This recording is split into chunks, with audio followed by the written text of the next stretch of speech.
दोस्तों, आखिर क्या है ये चीज, कैसे होती है इसकी खेती?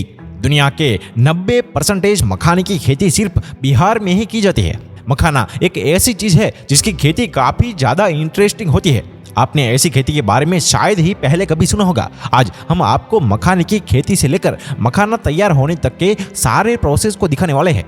तो दोस्तों, आज की वीडियो काफी इंटरेस्टिंग होने वाली है, तो बने रहिए वीडियो का एंड तक। दोस्तों, मखाने की खेती किसी खेत या जमीन पर नहीं, बल्कि जो गांव में तालाब होते हैं उनमें की जाती है।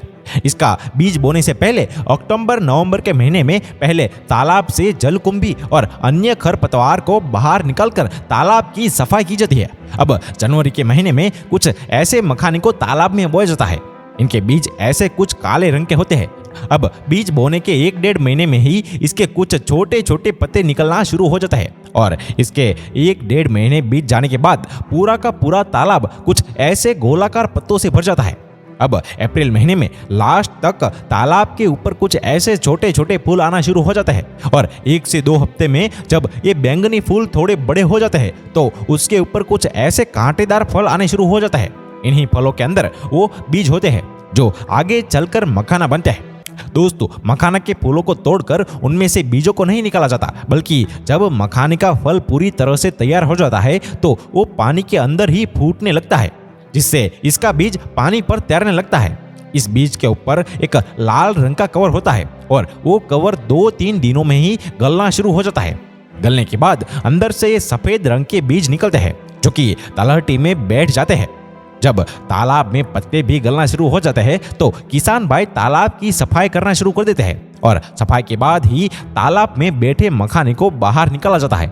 वहाँ के लोग मखाने के बीज को बाहर निकालने के लिए एक लकड़ी के औजार का इस्तेमाल करते हैं जो जालीदार टोकरी की तरह होती है। इस टोकरी को यहाँ की भाषा में गांज कहा जाता है। वो लोग कुछ इस तरह से बीज को बाहर निकालते हैं। अब बीज को तालाब से निकालने के बाद उसे पैरों से ऐसे मसलकर बीज की सफाई की जाती है जिससे बीज के ऊपर का कवर निकल जाता है। अब इसके बाद बीजों को पानी से साफ कर दिया जाता है। इस प्रोसेस के बाद मखाने को धूप में अच्छी तरह सुखाया जाता है। अब किसानों के पास एक छल्ली होती है जिससे वो अलग अलग साइज के बीजों को अलग अलग कर लेते हैं। अब धूप में सुखाने के बाद बीजों का रंग काले से गहरा लाल रंग में बदल जाता है। अच्छे से सूखने के बाद अब इन दानों को मिट्टी के मटकों में भुना जाता है और भुनाई के बाद इन बीजों को टोकरी में से किसी छांव वाली जगह पर कुछ दिनों के लिए रख दिया जाता है। इससे बीज के कड़े छिलके और अंदर का मुलायम लावा ढीला हो जाता है। इस प्रोसेस के बाद फिर से इन बीजों को भुना जाता है।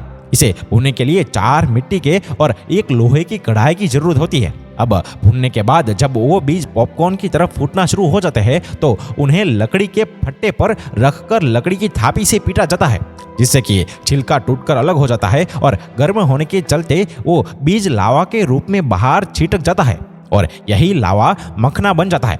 अब इसके बाद मखाने की पॉलिशिंग की जाती है और इस प्रोसेस में मखाने के बीज का छिलका अच्छी तरह से अलग करने के लिए मखाने के लावों को इस मशीन में डाला जाता है, जहां से बाहर निकलने के बाद एकदम सफेद रंग का मखना बनकर तैयार हो जाता है।